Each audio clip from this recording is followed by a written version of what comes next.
Ang digmaan laban sa mga Amonita at Arameyo. 19 na kabanata.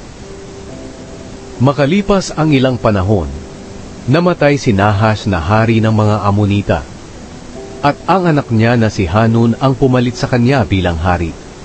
Sinabi ni David, "Pakikitaan ko ng kabutihan si Hanun dahil naging mabuti ang ama niya sa akin." Kaya nagpadala si David ng mga opisyal para ipakita ang pakikiramay niya kay Hanun sa pagkamatay ng ama nito. Pero pagdating ng mga opisyal ni David sa lupain ng mga Amonita, sinabi ng mga opisyal ng mga Amonita sa kanilang hari, "Iniisip niyo ba na pinaparangalan ni David ang inyong ama sa pamamagitan ng pagpapadala ng mga tauhan para makiramay sa kalungkutan ninyo? Hindi. Ipinadala niya ang mga taong iyan para magmanman sa lupain natin na tuwasakin ito." Kaya ipinadakip ni Hanun ang mga tauhan ni David.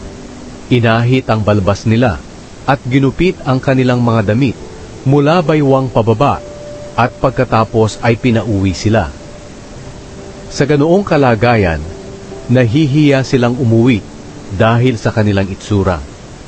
At nang mabalitaan ni David ang nangyari, nagsugo siya ng mga mensahero para sabihin sa mga opisyal niya na manatili muna sila sa Jericho hanggang sa tumubo na ang mga balbas nila.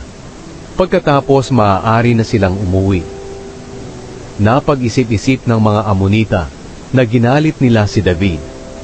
Kaya nagbayad sila ng 35 toneladang pilak para umupa ng mga karwahe at mga mangangarwahe mula sa Aram Naharaim, Aram Maaka at Zoba. Ang bilang ng mga karwahe at mga ngarwahe ay 32,000. Sumama rin sa kanila ang hari ng Maaka at ang mga sundalo nito. Nagkampo sila malapit sa Medeba, at naghanda rin ang mga Amonita at lumabas sa bayan nila para makipaglaban. Nang mabalitaan ito ni David, isinugo niya si Joab at ang lahat ng matatapang na sundalo sa pakikipaglaban. Pumwesto ang mga Amonita sa pakikipaglaban sa may pintuan ng kanilang lungsod, habang ang mga hari na sumama sa kanila ay pumwesto sa kapatagan. Nang makita ni Joab na may mga kalaban sa harap nila at likuran, pumili siya ng pinakamahuhusay na sundalo ng Israel at pinamunuan niya ang mga ito sa pakikipaglaban sa mga Arameyo. Si Abishai naman na kanyang kapatid ang pinamuno niya sa mga natitirang sundalo sa pakikipaglaban sa mga Amonita. Sinabi ni Joab kay Abishai, "Kung makikita mo na parang matatalo kami ng mga Arameyo, tulungan ninyo kami. Pero kung kayo naman ang parang matatalo ng mga Amonita, tutulungan namin kayo.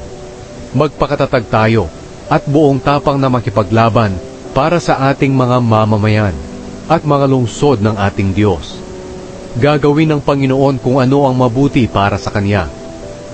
Sumalakay sina Joab at ang mga tauhan niya sa mga Arameyo, at nagsitakas ang mga Arameyo sa kanila. Nang makita ng mga Amonita na tumatakas ang mga Arameyo, tumakas din sila palayo kay Abishai na kapatid ni Joab, at pumasok sa lungsod nila. Kaya umuwi sina Joab sa Jerusalem.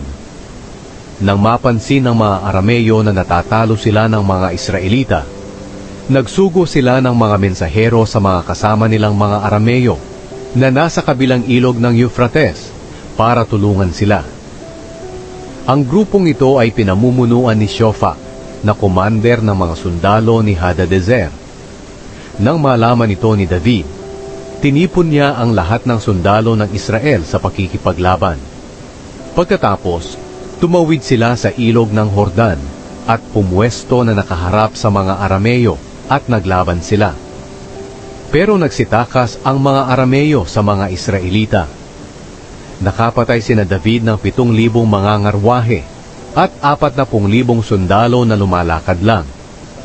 Napatay din nila si Shofak, ang commander ng mga sundalo. Nang makita ng mga sakop ni Hadadezer na natalo na sila ng mga Israelita, nakipagkasundo sila at nagpasakop kay David. Kaya mula noon, hindi na tumulong ang mga Arameyo sa mga Amonita.